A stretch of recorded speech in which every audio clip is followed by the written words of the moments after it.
salah satu investor saya sendiri sebagai pengusaha. Itu.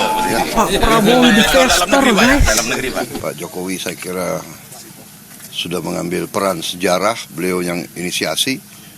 Saya minimal saya lanjutkan, kalau bisa saya ikut yang menyelesaikan. Walaupun jadi Bapak Ibu, kenapa Pak Luhut, Pak Yasona senang datang ke sini?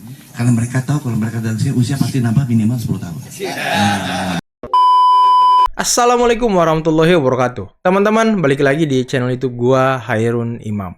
Jadi di video kali ini kita akan melihat dan mendengarkan bagaimana wawancara dari Presiden Republik Indonesia Bapak Joko Widodo dan juga Presiden terpilih Republik Indonesia Bapak Prabowo Subianto ketika melakukan aktivitas di IKN, teman-teman. Ada hal yang menarik yang terjawab akhirnya di wawancara ini adalah fitnah-fitnah yang selama ini ditujukan kepada Pak Prabowo bahwa Pak Prabowo tidak akan melanjutkan IKN. Ataupun IKN akan menjadi candi, kata salah satu kader PDIP, teman-teman. Dan Rocky Gerung beberapa kesempatan mengatakan bahwa Pak Prabowo tidak menjadikan program prioritas IKN. Ya, walaupun bukan program prioritas, tapi Pak Prabowo akan melanjutkan IKN dan bertekad akan melaksanakan program keberlanjutan di IKN, teman-teman.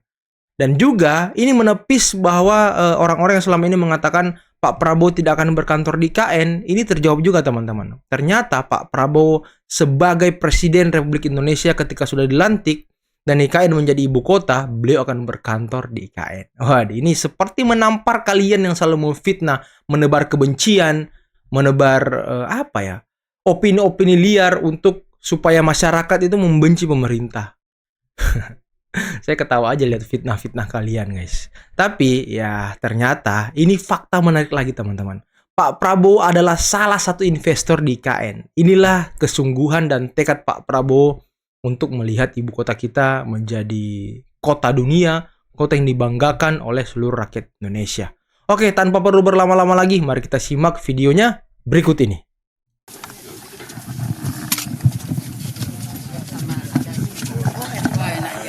Ini enak, Pak. Mayor tadi sigap sekali kasih Pak Prabowo sapu tangan ya. Waduh.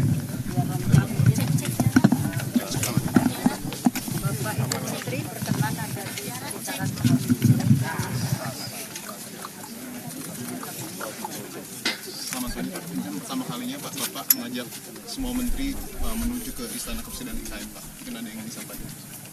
Yang pertama, saya ingin Pak Wapres, Pak Prabowo, dan semua menteri merasakan betapa bersihnya udara di pagi hari di IKN. Dan tadi kita cek untuk air quality index-nya 6. Ada maksimal itu 50. Rendah banget ya. Di Bersih banget ibu banget. kota negara lain, misalnya di Singapura berapa, Pak? 53. Yang dekat aja. Artinya di sini memang udaranya sangat segar, fresh, dan bersih. Dan itu bagus untuk kesehatan, untuk usia. Dibandingkan dengan Jakarta juga jauh lebih baik berarti. Waduh, dibandingkan dengan Jakarta ya kan. Jauh lah. Pak, persiapan nanti atas 100 kotor, Pak. Udah 150. sidang kabinet paripurna perdana Pak, mungkin ada tema khusus yang mungkin akan dibahas di dalam sidang nanti Pak?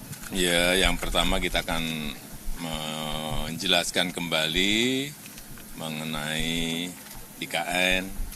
Yang kedua, yang berkaitan dengan PMI, Purchasing Manager Index. Yang ketiga, masalah lain-lain yang memang untuk keberlanjutan ini apa, transisi ini apa yang harus disiapkan oleh semua kementerian. Itu aja, kira-kira. Setelah itu kegiatan hari ini mungkin Pak, ada lagi selain sidang? Ya, ada groundbreaking beberapa dari investor, termasuk juga Istana Wapres, akan di groundbreaking oleh Pak Wapres. Ya. Kemarin malam juga sempat makan malam ya Pak ya, bersama dengan Menteri. Iya. Tadi malam. Tadi malam. Pak, mungkin terkait ada pesan untuk investor Pak, acara pusat untuk investor? Pemerintah sudah memulai di kawasan inti untuk pemerintahan di sini. Ini menunjukkan kuatnya keinginan kita untuk menyelesaikan fisiknya yang berkaitan baik dengan Istana Presiden, Wakil Presiden, kemudian Kemenko, kemudian kementerian. Yang kita harapkan itu akan mendorong investor sebanyak-banyaknya untuk masuk ke investasi di IKN. Karena investasi di IKN ini adalah investasi masa depan, bukan sekarang. Ya. Dan tolong juga ditanyakan ke Presiden terpilih. Widih. Kepres pemindahan ibu kotanya bagaimana, Pak? Kepres pemindahan ibu kotanya. Kepres pemindahan ibu kota. Nanti kita lihat. Karena itu menyangkut bukan administrasi saja, bukan masalah kepresnya atau perpresnya, tetapi proses di lapangan juga harus kita lihat. Kesiapan di lapangan harus siap. Kesiapan perpindahan ini, pindah rumah aja kan kita itu, waduh ribetnya. Ini pindah ibu kota gitu loh. Jadi jangan menggampangkan. Ya. Pak Prabowo izin Pak sebagai Presiden terpilih, Bapak sendiri komitmen untuk kemudian melanjutkan pembangunan IKN seperti apa ke depan? Saya kira sudah berkali-kali ya saya sampaikan bahwa saya bertekad untuk melanjutkan, kalau bisa menyelesaikan. Menyelesaikan. Pak Jokowi saya kira sudah mengambil peran sejarah, beliau yang inisiasi. Saya minimal saya lanjutkan, kalau bisa saya ikut yang menyelesaikan. Walaupun kita sadar pembangunan ibu kota itu bukan pekerjaan yang sebentar. Betul. Pekerjaan yang Jangka lama, panjang, yang berat. Tapi saya percaya dalam 3, 4, 5 tahun fungsi daripada ibu kota ini sudah bisa berjalan. Ini saya bukan orang teknik, tapi saya empiris, saya juga orang lapangan, saya juga banyak membangun. Saya kira kalau kita lihat, kita optimis ya, dan nanti akan kelihatan betapa manfaat daripada pemindahan ini, walaupun nanti tentunya banyak yang masih kita harus kerjakan. Artinya setelah dilantik Bapak juga akan berkantor di IKN ya Pak ya? Namanya kalau ibu kota ya Presiden ada di ibu kota. Iya. Terima kasih Bapak.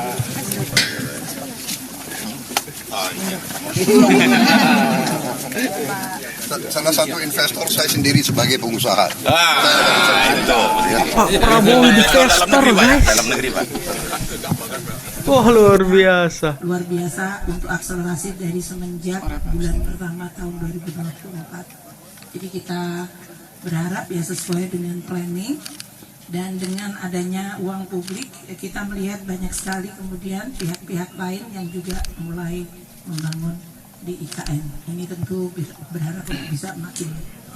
Terima kasih Pak Bas dan timnya dan semua tim-tim yang luar biasa. Siap. Kalau sudah beberapa kali ke sini tentu kita lihat yang tadinya waktu di sini di Sumbu Kebangsaan masih belum ada apa-apa, tadi malam kita lihat sudah kayak boulevard. Ke sumber suara ya, walaupun belum rindang tentunya. Kita juga lihat gedung 4 Menko, makanya tadi Pak Menko udah mulai home pimpah mana yang mana itu, dan gedung Kemenku belum dibangun sama Pak PUPR, katanya yang terakhir sebagai Sandra. Makasih Ibu sayang. Oke, mentawir. Terima kasih kawan-kawan pers. Tadi Pak Menteri PU menyebutkan mentawir itu kira-kira kalau dari sini 40 menit deh. Itu dananya bukan APBN kecuali jalannya dan embungnya juga. Seluruh dananya 330-an miliar, dana dari PU-nya 140-an miliar, sisanya partisipasi dunia usaha. Jadi konsepnya public private partnership, tetapi kita terima barangnya, jadi bangunannya. Produksi bibitnya 16 juta tanaman per tahun, kemarin sudah dihasilkan 6 juta lebih, sudah terdistribusi hampir 4 juta. Sekarang Kementerian LHK tugasnya menopang PUPR dan otorita. Kita sekarang sedang menanam terus-menerus. Konsepnya adalah mengembalikan hutan tropis Kalimantan, tetapi sambil mengangkat kembali ekosistem dengan burung-burung sehingga ada pohon buah-buahan juga. Nah, dengerin tuh guys, mengembalikan ekosistem ya kan. Kemudian juga tadi Pak Jadi bukan Cia merusak. ada tanaman hias, ada banyak juga macam-macam, ada tabebuya, semacam-macam. Jadi saya kira itu penjelasannya. Terima kasih. Bapak sekalian, kita ingat Pak almarhum Doni Monardo dari PPAD, Persatuan Pensiunan Angkatan Darat. Beliau mendedikasikan 48.000 tanaman di IKN ini, free of charge. Luar biasa. Ya, jadi beliau membawa ke sini dengan konvoi truk dan menempatkan kebunnya. Berapa Pak Danis pekebunnya dari PPAD yang bukan yang rawat itu dikirim berapa? 30 orang dikirim ke sini untuk merawat itu. Sekarang masih ada sisa berapa yang belum kita tanam? 8.000 yang belum kita tanam. Jadi Pak Doni Monardo sudah memberikan kontribusinya pada kita semua. Oh, status tanah. Gitu. Jadi dengan regulasi-regulasi yang baru, PP yang sudah diperbaiki, kemudian dengan Perpres, semua status tanah, makanya sekarang yang sudah groundbreaking itu mempunyai PKS dan sudah ke notarial. Jadi semuanya sudah, tinggal sekarang untuk ngurus HGB-nya, yang ngurus bukan investornya tapi OIKN. Jadi kita OIKN yang akan ngurus HGB-nya dalam 11 hari nanti akan, kalau enggak itu ada yang tanggung jawab Pak Waka. Jadi sudah menurut beliau paling lama 11 hari HGB akan keluar dan mereka memberi kuasa kepada OIKN untuk mengurus HGB-nya. Nanti groundbreaking yang nanti sudah langsung PKS dan notarial. Jadi sekarang sudah lebih dipermudah, lebih cepat untuk mereka segera menginvestasi. Kemarin sudah saya kumpulkan dari 472 LOI, ternyata yang layak sebagai investor hanya 220. Yang lainnya itu kontraktor, konsultan, supplier. Saya minta dijawab untuk kami tidak untuk memprioritaskan investor. Dari 220, yang 45 sudah groundbreaking, yang lainnya ada 60 yang sedang proses, kami sudah undang. Begitu kita undang, mereka ada sekitar 6 yang sudah tanda tangan juga akan selesai, dan mudah-mudahan dengan percepatan ini, permudahan ini mereka akan lebih cepat berinvestasi.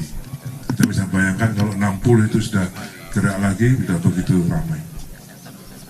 Oh, kesehatan, kalau Bapak Ibu tadi kalau sebelum belok ke sini ada rumah sakit, itu rumah sakit Menteri Kesehatan yang luar biasa. Jangan makan gula banyak-banyak. Bapak Ibu, menteri-menteri di sini ada yang umurnya udah 70 tahun ke atas. Rata-rata usia manusia Indonesia itu 72. Nah, yang perlu diketahui adalah salah satu penyebab kenapa orang tuh meninggalnya muda itu karena kualitas udara. Jadi kalau yang punya handphone dicek kualitas udaranya di sini 6. Jakarta 100. Ya, 160 kadang-kadang. Hari ini 100 tadi aku lihat Pak. Nah itu kota-kota Eropa yang bersih-bersih itu Paris 20-an, Vienna 20-an, Oslo aja yang paling bersih itu masih di atas 10. Jadi Bapak Ibu, kenapa Pak Luhut, Pak Yasona senang datang sini? Karena mereka tahu kalau mereka datang sini usia pasti nambah minimal 10 tahun. Nah, gitu kan. Jadi wartawan-wartawan di sini yang pengen usia panjang, cepet-cepetlah pindah ke sini, ngikutin menteri-menterinya udah tua-tua mau pindah ke sini semua. Supaya sehat selalu. Terima kasih. Nah teman-teman, itulah tadi wawancara dari Bapak Presiden Joko Widodo dan juga Bapak Presiden terpilih Prabowo Subianto terkait dengan isu-isu yang selama ini berkembang terkait IKN dan juga keberlanjutan dari program Pak Prabowo dari Pak Jokowi teman-teman. Dan semuanya terjawab tadi clear, Pak Prabowo akan melanjutkan IKN dan ternyata beliau adalah salah satu investor di IKN, teman-teman. Wah, ini luar biasa nih. Itulah sebuah komitmen dari Pak Prabowo Subianto, teman-teman. Dan juga tadi ada sedikit penyampaian dari para menteri dan juga para kepala badan dari Koalisi Indonesia Maju terkait dengan IKN. Apalagi yang bisa saya highlight tadi adalah dari KLHK yang menyebutkan bahwa IKN ini kita akan mengembalikan ekosistem, bukan malah merusak ekosistem, teman-teman. Ini yang menarik. Ini menjawab fitnah dan tuduhan liar terhadap IKN yang berkaitan dengan lingkungan, teman-teman. Dan juga tadi ada penyampaian dari Menteri Kesehatan yang menyebutkan bahwa udara di IKN sangat bersih, bahkan lebih bersih daripada kota-kota sehat dengan udara bersih di Eropa, teman-teman. Ini luar biasa. Dan kata Pak Budi Sadikin tadi, IKN bisa menjadi destinasi tempat tinggal yang baik untuk masa depan, teman-teman. Semoga kita semua diberi kesempatan, rezeki untuk berkunjung ke IKN, teman-teman ya. Oke, mungkin cukup sekian dulu video kali ini. Jangan lupa like, subscribe, dan share videonya. Akhir kata, billahi taufiq wal hidayah. Wassalamualaikum warahmatullahi wabarakatuh. Bye-bye.